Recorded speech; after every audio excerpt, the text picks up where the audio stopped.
déclaration politique des députés nationaux membres du groupe parlementaire AFDC et alliés. Nous, députés nationaux membres du groupe parlementaire AFDC-A, portons à la connaissance de l'opinion nationale qu'internationale ce qui suit. Premier tiré. Nous regrettons profondément les propos tenus par notre président national lors de la récente conférence de presse organisée au siège du regroupement. Ces déclarations, marquées par une légèreté grave, ont malheureusement remis en cause la loyauté du regroupement envers le président de la République et l'union sacrée de la nation. Alors que cette question ne figurait nullement à l'ordre du jour de la dite rencontre. Deuxième tiré.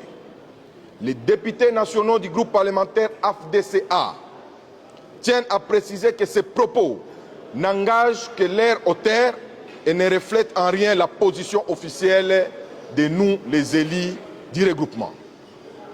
Troisième tiré.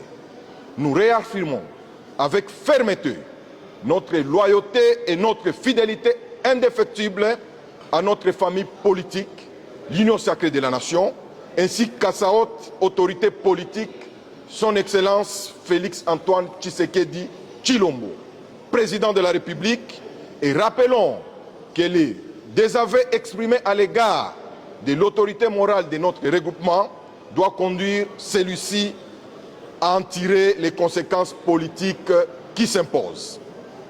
Quatrième tiré. Nous emboîtons les pas aux honorables sénateurs du groupe politique AFDC-A qui se sont déjà clairement prononcés sur cette question et invitons les mandataires publics ainsi que les membres du gouvernement ici de notre famille politique à faire de même. Cinquième tiré. Nous exhortons également nos camarades députés provinciaux du regroupement AFDC-A à réaffirmer publiquement leur loyauté au président de la République et se désolidariser des propos dommageables du deuxième vice-président du Sénat. Sixième tiré. En outre, nous constatons que l'intéressé n'a qu'à ce jour pas formellement démenti l'ensemble de ses propos dans le même format médiatique que celui-ci utilisé pour les tenir, tel que demandé par sa famille politique. Cette absence de démenti sous-entend que ces déclarations étaient mûries et traduisent sa position réelle face aux enjeux politiques actuels. Nous l'avons noté. Et enfin, nous saluons les efforts diplomatiques remarquables du président Félix-Antoine Tshisekedi ayant abouti aux accords de Washington et tout récemment à des sanctions américaines exemplaires contre l'armée rwandaise et plusieurs de ses hautes gradés impliqués dans la guerre d'agression contre notre pays, la République démocratique du Congo. Fait à Kinshasa le 17 mars 2026. Merci.